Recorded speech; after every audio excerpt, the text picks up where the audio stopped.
gbajúgbajà òṣèré tẹ́lẹ̀ rí Olu Jacobs pé 80 ọdún ní ọjọ́ kẹrin oṣù keje ọdún 2022.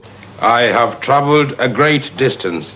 I would like to study your catalogue during my stay. Ìyàwó gbajúmọ̀ òṣèré náà Jọkẹ́ Silva tóun náà jẹ́ gbajúmọ̀ òṣèré ní ó fi àwòrán kan tí òṣèré náà yà ní ìgbà ọ̀dọ́ ṣọwọ́ sí orí ẹ̀rọ ayélujára rẹ̀ tí ó sì ń béèrè pé kí àwọn èèyàn dárúkọ ẹni tí ó wà nínú àwòrán náà á kí bàbá náà kú oríire ọjọ́ ìbí wọn. And I will live with challenges. It's ours. So don't give up. Do what you do as an exercise every day. The repetition of an act makes its performance almost automatic. You do it every day, and it becomes part of you. Don't give up. Work hard. Go. Keep going. People will laugh. They will snigger. You're not working with them. You're on your own.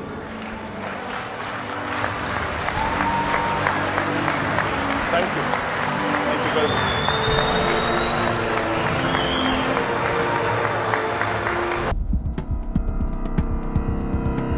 Funke Akindele ti fi ọ̀rọ̀ ọkọ ẹ̀ JJC Skills àti àwọn tó ń tẹ̀lé ṣe ìpàkọ́ ògbósùtì orí ẹlẹ́gàn ló bàjẹ́. No, sir.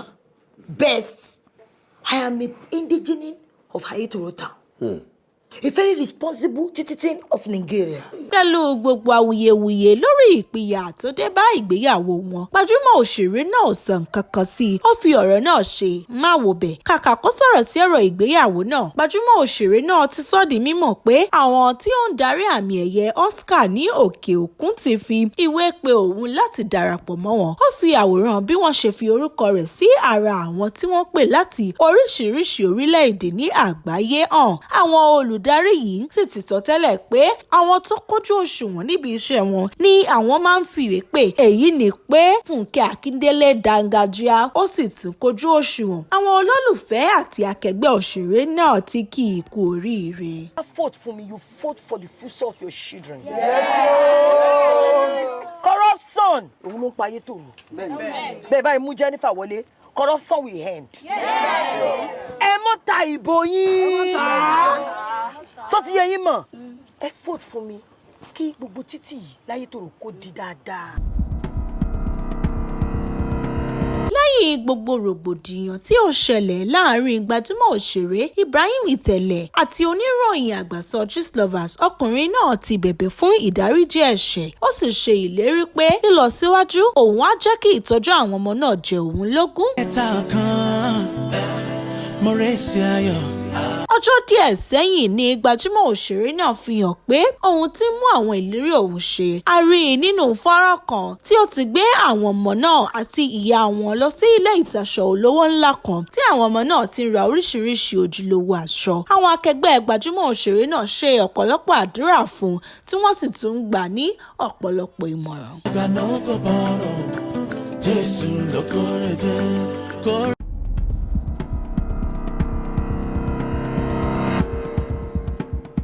Kọ́ládé Ọ̀nànúgà ọmọọba ní Kilarigbo nílùú Ìjẹ̀bú Òde.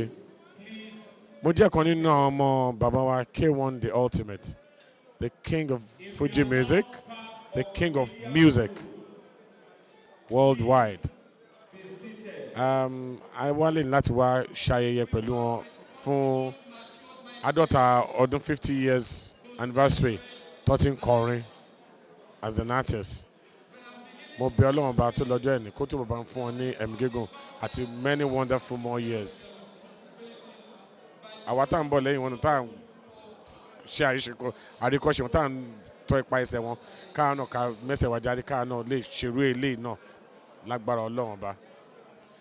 Mo rí ẹ̀kọ́ tó pọ̀ kọ́ lára wọn gan-an ni bí wọ́n ṣe ń lórí ayé bí wọ́n ṣe lè bá àwọn èèyàn lò bí wọ́n ṣe because èèyàn tó jẹ́ wọn ṣe tó máa ń pretend èmi náà dẹ̀ ń pretend bó bá ṣe jẹ́ ni màá sọ.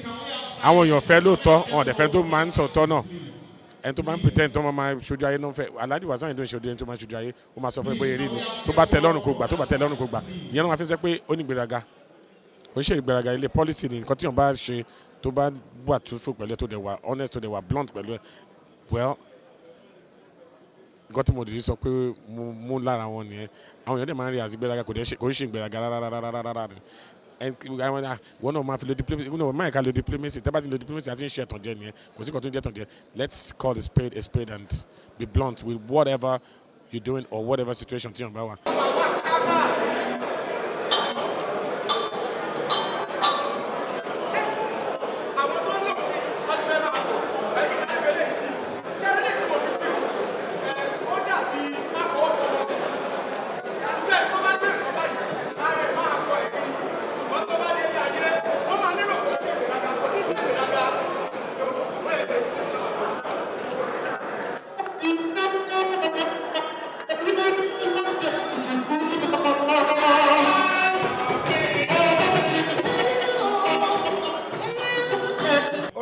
Alhaji Lukman Ẹ̀bùn Olóyèdè Ọláìyá Igwe. Ẹ̀mí gígùn àtàláfíà ni mo ní fún Alhaji K1 the ultimate nítorí wípé èèyàn téèyàn lè fi tọrọ pé kọ́lọ́run fóun lọ́mọrú ẹ̀ tàbí kọ́lọ́run jẹ́ kóun náà dàbí tiẹ̀. Olórin tó ní discipline bíi Wasiu Ayinde àwọn méjì ni ìkan wà láyé ìkan ti lọ èyí tó wà láyé òun ni King Sunny Adé èyí tó ti lọ òun ni Fẹlá Aníkúlápó Kútì kò dẹ̀ sí nǹkan méjì bí ó ṣe pé ó cherish iṣẹ́ ẹ̀ Alhaji Wasiu Ayinde ò fi iṣẹ́ ṣeré ó gbàgbọ́ nínú iṣẹ́ ẹ̀ ó dẹ̀ gbàgbọ́ nínú Ọlọ́run ọba kò ń ṣe pé ó gbàgbọ́ nínú èèyàn kò kóyán èèyàn kéré ṣùgbọ́n ó gbàgbọ́ nínú iṣẹ́ ó dẹ̀ gbàgbọ́ nínú Ọlọ́run ọba kò fi iṣẹ́ ẹ̀ wọlẹ̀ kò sí bó ṣe lè tó bá dórí stage K1 the ultimate kò ní gbà kó yẹ̀yẹ́ òun lẹ́nu iṣẹ́ òun ìyẹn làwọn èèyàn ṣe sọ pé ó proud kò dẹ̀ proud kò fi iṣẹ́ ṣeré ni ó dàbò bó ṣe ẹ̀ ó dẹ̀ ń pọ́ṣẹ́ ẹ̀ lé sòrú ẹ̀ ní irú àwa imú I love him so much torí pé principle artist ni discipline artist ni is a policy maker artist which I love so much and he love me we been together mo ti mọ̀ wọ́n ti pẹ́ but pé mi àti wọ́n ti bẹ̀rẹ̀ sí máa move over 30-something years so Ọlọ́run ọba kó bá mi dúró tì wọ́n 58 tó ń ṣe léni lórí stage tí wọ́n ń ṣe léni Ọlọ́run ọba kó túbọ̀ dáàbò bò wọ́n kó jẹ́ kán pẹ́ láyé tọmọtọmọ àtìyàwó nínú ọlá gbogbo Ọlọ́run ti gbé aṣíwájú Ọlọ́run ṣe kọ́lọ́ má jẹ́ kó padà sí ẹ̀yìn. Mr. K1 kò sí nǹkan méjì K1 máa ń kọrin bí ìgbà tó yẹ kó lọ sí University of Music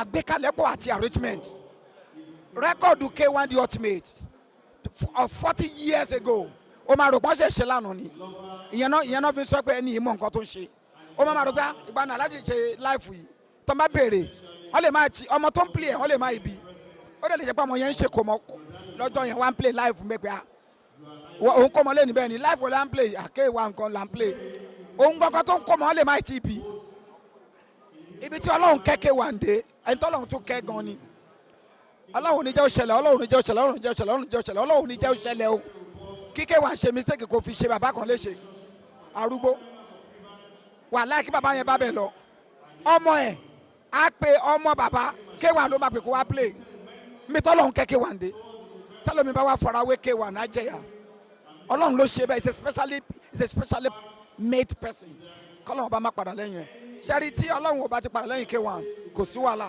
Ọlọ́run dẹ̀ ní padà lẹ́yìn wọn kò jù bẹ́ẹ̀ lọ. Mo fẹ́ sọ fún àwọn kọ́mínàtì ó nójú nǹkan tí wọ́n lè tẹ̀lé nínú ìwà K1 kó try láti mú ìwà tara wọn ṣùgbọ́n kó má fi ṣe wọn ṣeré àwọn èèyàn náà lè mú lára K1 torí pé àkàndé èèyàn ni K1 torí kan bá láìkì mi kọ́ ni tí mo sọ yìí mo ti study ẹ̀ ẹni tí mo study gidi ni àkàndé èèyàn àwọn nǹkan míì wà tó máa ṣe tọ́lọ́run máa gbójú fò pé nínú àwọn òjíṣẹ́ mi lélẹ́yìí tẹ́lẹ̀ mi bá ṣe àjẹyàn ẹ̀ṣù kọ́lọ́n bá mi dúró ti kọ́lọ́n bá mi lọ́ra ẹ̀.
tọ́lọ́run fún mi látòjì ọ̀run.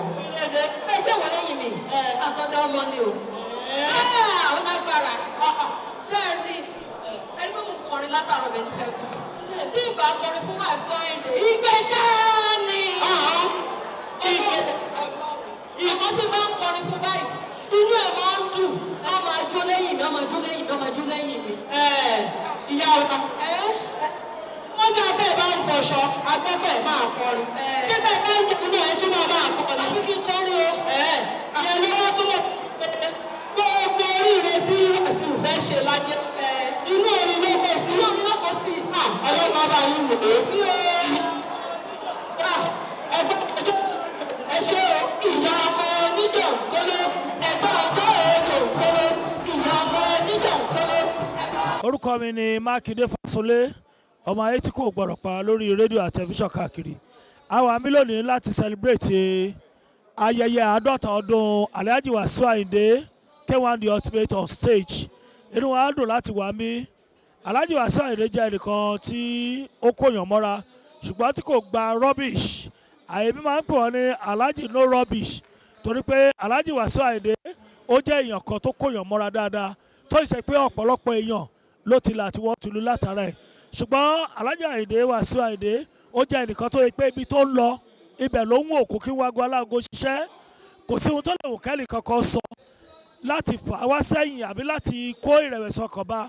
No, K1 ò ní ṣe yẹn, ibi tó ń lọ yẹn gangan ibẹ̀ ló ń lọ. Torí náà wà nílùú Abẹ́òkúta lónìí níbi àjọyọ̀ ẹgbẹ́ àwọn ẹgbẹ́ sọ̀rọ̀sọ̀rọ̀ tá a bọ̀ sí FIBAN nílẹ̀ Nàìjíríà tí wọ́n ti ń ṣe ayẹyẹ 50 ọdún 50 years on stage fún Alhaji Wasiu Ayinde K1 the Ultimate. Ẹ ṣé bẹ́ẹ̀ tí wò wá, ẹ ṣé wọn.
jẹ́ bẹ́ẹ̀ ká ṣe àkálẹ̀ àwọn ayẹyẹ lọ́nà tí ìgbàlódé léyìí tẹ́yìn ó sì gbádùn ẹ̀. ọba sọ́yìn ọ̀rọ̀ jábẹ́sì. Kilarigbo Live TV gbọ́n pa ẹ̀.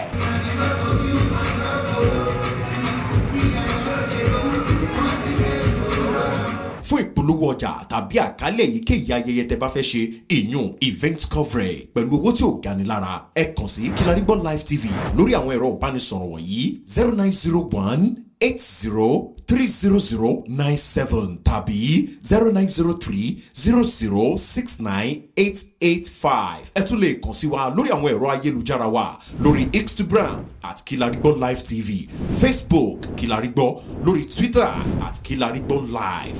ẹ bá wa dòwò pọ̀ kẹrẹ́rìn ayọ̀. Kilarigbo Live TV ẹ̀rọ amóhùnmáwòrán tíá.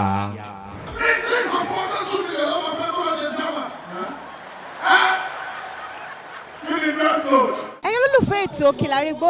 ẹ káàbọ̀ lórí ètò Kilarigbo. orúkọ mi ni links to the fast back guy. Yọlá Badmus Bukky Right Lamide Eva CDQ Gbẹ̀gàdéyìnká Táyọ̀ Ṣọkọlá Ìyábọ̀ Òjó Kiss Daniel Fírónkẹ́ Òjó Anthony. ẹ máa wo Kilarigbo mo wà ń bí. Kilarigbo